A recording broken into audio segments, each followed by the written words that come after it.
صحیح ہے نا؟ ہاں جی اب مسئلہ یہ ہے کہ دنیا جہان میں جو آرمی چیفز ہوتے ہیں، جو ایئر فورس کے چیف ہوتے ہیں، وہ بہت سینسٹیو ہوتے ہیں. وہ بیسیکلی ریاست کا سمبل ہوتے ہیں، ٹھیک ہے اور ان کے جو جہاز ہوتے ہیں اس کی کوئی ایکسٹرا آرڈنری اس کی کیئر کی جاتی ہے، اور اس کے جو سسٹمز ہوتے ہیں وہ بھی اسپیشل سسٹم ہوتے ہیں.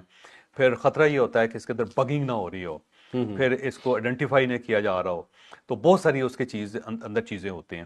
ٹھیک ہے اب اگر فرض کر رہے ہیں کہ آپ کے جو ایئر چیف ہیں وہ ٹریول کر رہے ہیں، یا آپ کے آرمی چیف ٹریول کر رہے ہیں، اور آپ کا جہاز کمپرومائز ہو گیا، تو آپ ظاہر ہے آپ کو تو کسی وقت کچھ بھی ہو سکتا ہے. ٹھیک ہے کسی وقت کچھ بھی ہو سکتا ہے، انڈیا کر سکتا ہے، افغانستان کر سکتا ہے، کوئی اور دشمن ملک کر سکتا ہے، اسرائیل کر سکتا ہے، کوئی بھی کر سکتا ہے اس کو. تو اس کو سکیور کرنا ہوتا ہے. اور جو پرانا جہاز تھا آرمی چیف کو 8 سال پرانا تھا، وہ ٹھیک ہے 8 سال پرانا ہو گیا تھا، اور اب اس کو اپ گریڈ کرنا ضروری تھا. تو اس کے اندر جو سسٹم سارے ہیں وہ سارے کے سارے پرانے ہو چکے تھے، ٹھیک ہے اور اس کی اپ گریڈیشن جو ہے نا وہ امپورٹنٹ تھی، اور اس کے لیے ایک نیا جہاز خریدا گیا، اس میں کوئی شک نہیں. اور اس کے جو سسٹم ہے وہ سارے کے سارے پاکستان اپنے خود انسٹال کرے گا، سارے سافٹ ویئرز اس کے اندر خود انسٹال کرے گا.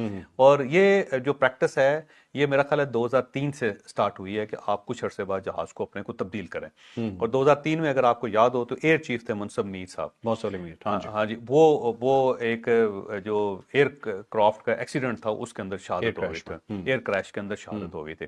اس کے بعد یہ فیصلہ کیا گیا تھا کہ جتنے چیفز ہیں ان کے جہازوں کا خصوصی طور پہ خیال رکھا جائے گا، اور کچھ عرصے بعد جب اس کی ایکسپائری ڈیٹ ہوگی تو اس کو تبدیل کیا جائے گا.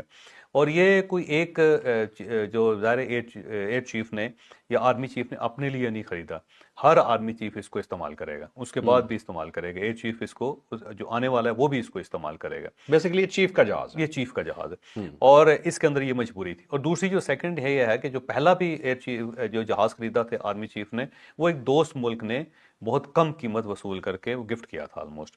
ٹھیک تو ہے یہ بھی گفٹڈ ہے، اچھا ملک نہیں میں بتا سکتا، لیکن یہ کسی دوست ملک کی طرف سے ہے. گفٹ ہے، مطلب اس کے پیسے نہیں دیے گئے. پیسے نہیں دیے گئے، ایڈجسٹ کیا گیا. اگر کوئی ہیں تو ایڈجسٹمنٹ ہے، اور ویسے میرا خیال یہ ہے کہ پیسے نہیں دیے گئے اس کے. پیسے نہیں دیے پیسے نہیں دیے. ٹھیک ہے.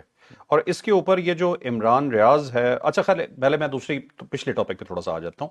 یہ پاکستان اور افغانستان کے حوالے سے نا جو انڈین اکاؤنٹس کر رہے تھے، جی جو افغانی اکاؤنٹس کر رہے تھے، وہی پی ٹی آئی کے اکاؤنٹس کر رہے تھے، اور وہی پی ٹی آئی کے یوٹیوبرز کر رہے تھے. جی عمران ریاض خان صاحب نے، وجاہت اس خان نے، معید پیرزادہ نے، اور ایک ان کا وہ بہت ہی گھٹیا قسم کا ایک انسان ہے، وہ تو ڈائریکٹلی فوج کو گالیاں دے رہا ہے، کیا کچھ کہہ رہا ہے. میرے خیال تو اس کا نام بھی نہیں لینا چاہیے، بہت کی اسے تو شہرت ہی مل جائے گی دفاع کرنے.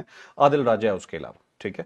اور اس بھی ان کے بہت سارے اکاؤنٹس میں نے پرسنلی خود چیک کیے، یہ کوئی ازمپشن نہیں ہے، یہ میں چیک کرنے کے بعد بتا. دیکھو میں ویسے آزادی رائے کا قائل ہوں. میں سمجھتا ہوں کہ عمران ریاض صاحب ہوں، وجاہت اس خان صاحب ہوں، معید پیرزادہ صاحب ہوں،